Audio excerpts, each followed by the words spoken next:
ओम शांति।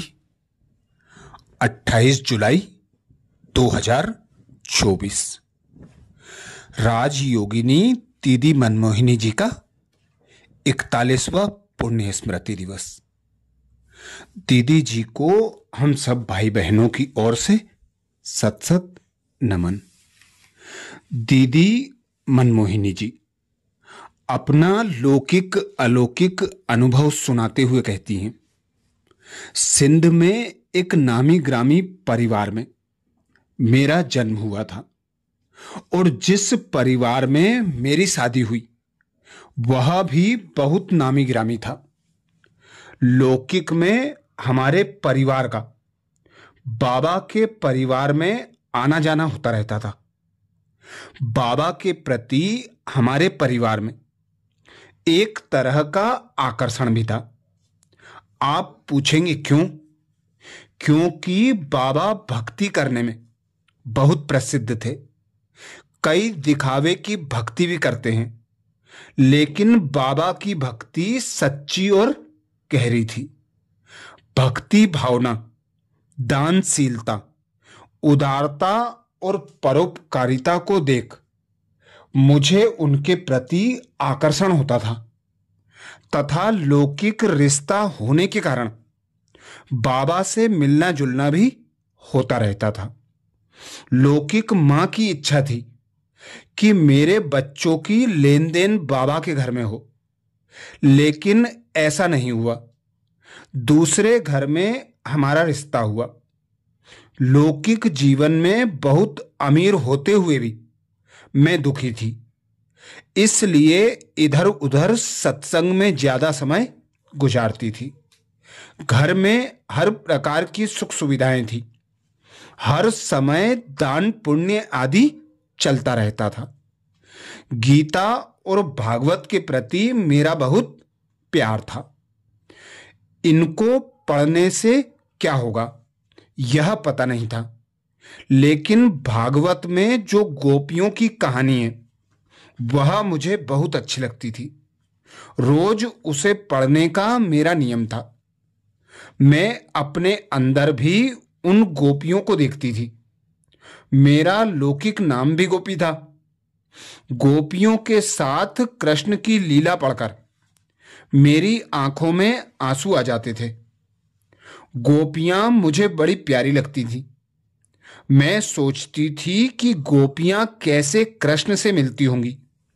इस प्रकार मेरा भक्ति का पाठ चलता था।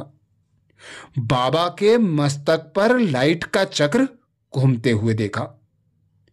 एक दिन मेरी लौकिक मां, जिसको यज्ञ में क्वीन मदर कहते थे, बाबा के पास गई। दूसरे दिन उन्होंने बाबा के पास जाकर मुझे ले आने के लिए कार भेजी। उन दिनों में किसी के पास कार होना बहुत बड़ी बात समझी जाती थी। मैं कार में बैठकर बाबा के पास गई। उस समय बाबा एक छोटे से कमरे में गीता हाथ में पकड़कर सत्संग कर रहे थे।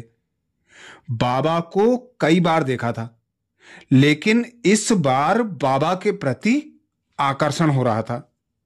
बाबा के पास जाकर बैठी तो बाबा की ओर मेरी दृष्टि एक दूसरे की तरफ थी। मैंने बाबा के मस्तक पर लाइट के चक्र को घूमते हुए देखा। मैं यह भी नहीं कहूंगी कि मैं ध्यान में गई थी। इन्हीं आंखों से बाबा के मस्तक पर चमकता हुआ लाइट का चक्र देख रही थी।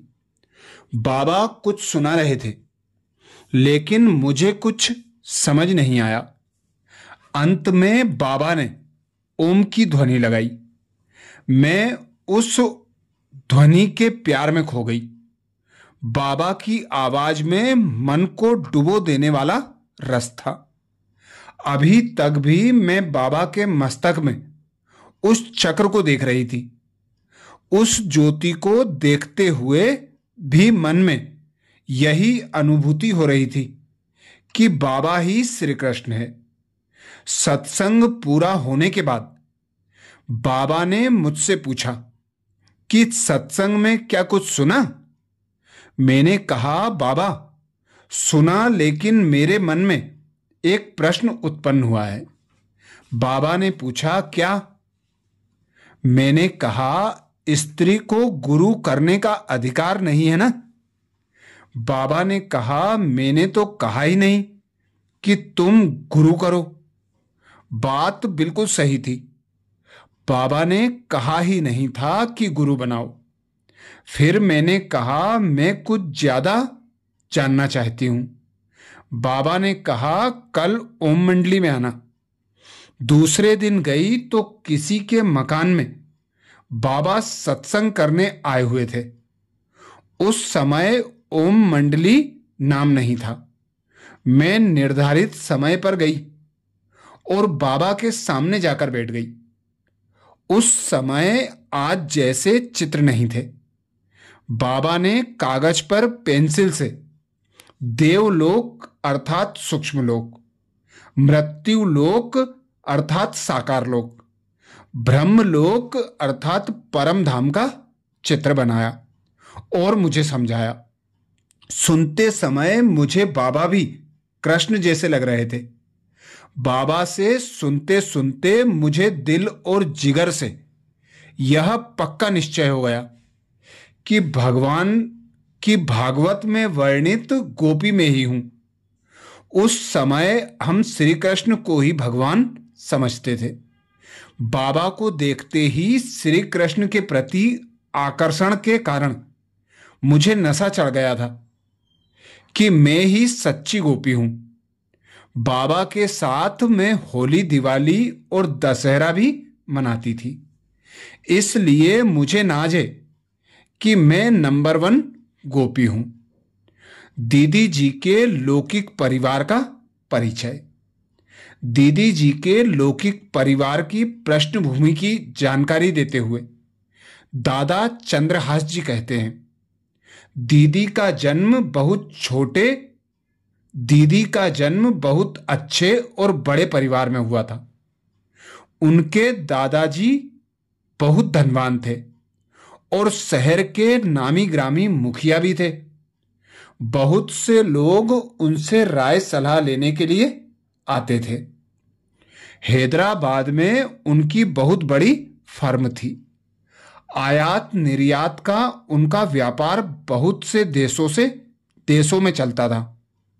हैदराबाद के बाजार में बहुत बड़ी कोठी थी और परिवार भी बहुत बड़ा था।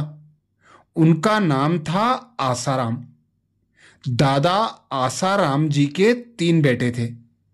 तीनों अपने अपने परिवार सहित इकट्ठे रहते थे।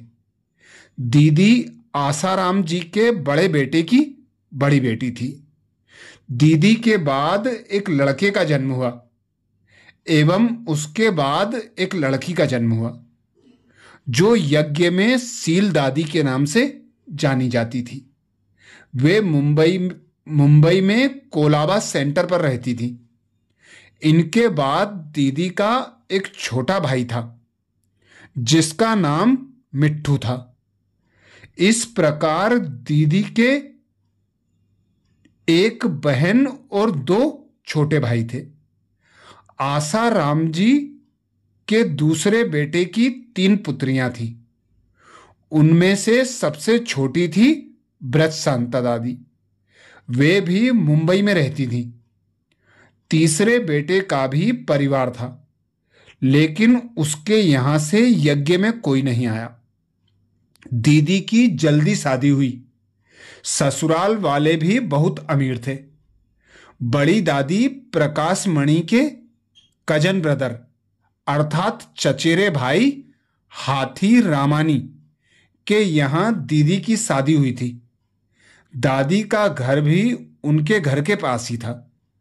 दीदी के ससुराल वालों का भी बहुत बड़ा परिवार था। उनमें से एक था दादा आनंद किशोर का परिवार। दीदी का पति भी बिजनेसमैन था। वह व्यापार अर्थ विदेश आता जाता था। पवित्रता के कारण दीदी को 1-2 बार मार भी खानी पड़ी। जब बाबा ने हैदराबाद में सत्संग शुरू किया तो सारे शहर में हंगामा मच गया कि दादा के सत्संग में ओम की ध्वनि करते ही सभी ध्यान में चले जाते हैं और भगवान का दर्शन पाते हैं। यह समाचार सुनकर बहुत से लोग सत्संग में आने लगे। दीदी की मां भी एक दिन आई, फिर दीदी भी आने लगी। दीदी की मां ने दीदी के दादा अर्थात आसाराम जी को सत्संग में आने का निमंत्रण दिया। बाबा की पहली शिक्षा तो यही थी कि पवित्र अर्थात ब्रह्मचर्य में रहना है, जिसे सुनकर दीदी ने कहा, मैं पवित्र रहूंगी। पवित्रता के कारण रोज दीदी का पति से झगड़ा होने लगा। एक दो बार उसने दीदी को मारा भी। एक बार तो उसने गिलास उठाकर दीदी पर फेंक दिया, जिससे दीदी का सर फट गया। दीदी बाबा की ज्ञान मुरली की मस्तानी थी। ज्ञान सुनते सुनते वे मस्त हो जाती थी। बाबा ने जो भी कहा उसको तुरंत धारण कर अमल में लाती थी। पवित्रता के कारण उनको बहुत सितम सहने पड़े थे। पति के अत्याचारों से तंग आकर पति का घर त्याग कर दीदी को मायके आना पड़ा। दीदी की मां का नाम रुक्मणी था, परंतु उनको बाबा क्वीन मदर अर्थात राजमाता कहते थे। जब दीदी की माताजी को यह पता पड़ा कि पति मारता है तो उन्होंने दीदी को अपने पास बुला लिया।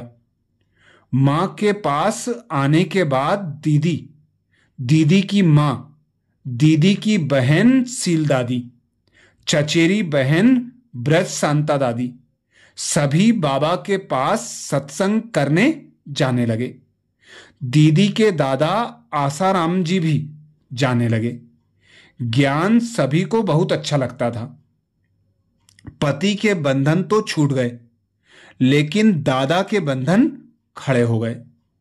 कुछ दिनों बाद शहर में हलचल मच गई कि दादाजी सत्संग में आने वाली माताओं को पवित्र रहने के लिए कहते हैं। इससे पति पत्नी के बीच झगड़े होने लगे। समाज वाले दादा आसाराम जी से कहने लगे कि आप कहां जाते हो? जिस सत्संग में घर बार बिगड़ रहे हैं, आप भी वहीं जा रहे हो। ऐसे कहकर आसाराम जी का सत्संग में जाना बंद करा दिया। कुछ दिनों बाद आसाराम जी दीदी पर रोक लगाने लगे कि तुम दादा के पास मत जाओ। दीदी को इतनी लगन थी कि वह जाए बिगर रह नहीं सकती थी। अपने दादा को हां कहती थी, लेकिन चुपके चुपके चली जाती थी। आसाराम जी मेरे मौसर अर्थात मौसी के पति थे। मैं भी उनके यहां जाया करता था। मैं ज्ञान में भी चलता था, इसलिए दीदी मुझे अपने पास बुलाती थी और साथ लेकर सत्संग में जाती थी। जब आसाराम जी को पता पड़ा कि मैं दीदी का साथ दे रहा हूं, तो उन्होंने मुझे अपने घर आने से मना कर दिया। लेकिन दीदी को उन्होंने बहुत बंधन डाले। दीदी पति के बंधन से तो छूट गई, लेकिन पीहर घर में उन्हें दादा के कड़े बंधनों का सामना करना पड़ा। एक परिवार में 4 लोग सत्संग में जा रहे थे। दीदी, दीदी की मां, दीदी की बहन और दीदी की चचेरी बहन। आसाराम जी इतने सख्त हो गए कि दीदी को उन्होंने कमरे में बंद करना आरंभ कर दिया। वे सोचते थे कि दीदी के कारण ही घर के अन्य सदस्य भी जा रहे हैं। दीदी की एक भाभी थी जिसका नाम कमला था। उनको भी ज्ञान अच्छा लगता था। वे भी दीदी को सत्संग में छिप छिपाकर जाने में मदद करती थी।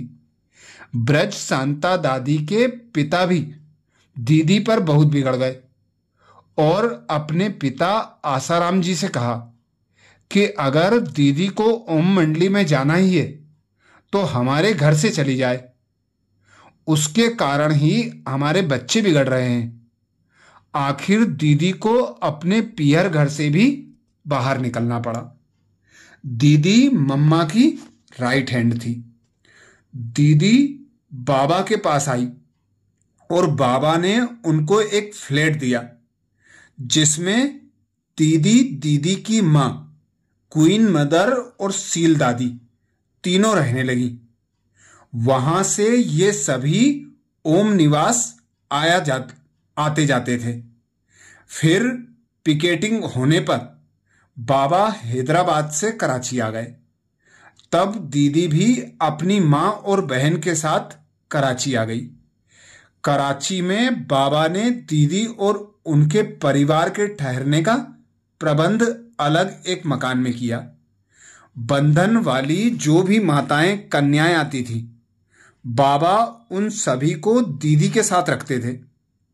दीदी सिलाई का काम उनको सिखाती थी और कोई शिकायत आती थी तो कहा जाता था कि वे अलग रहते हैं, सिलाई करके अपना जीवन निर्वाह करते हैं।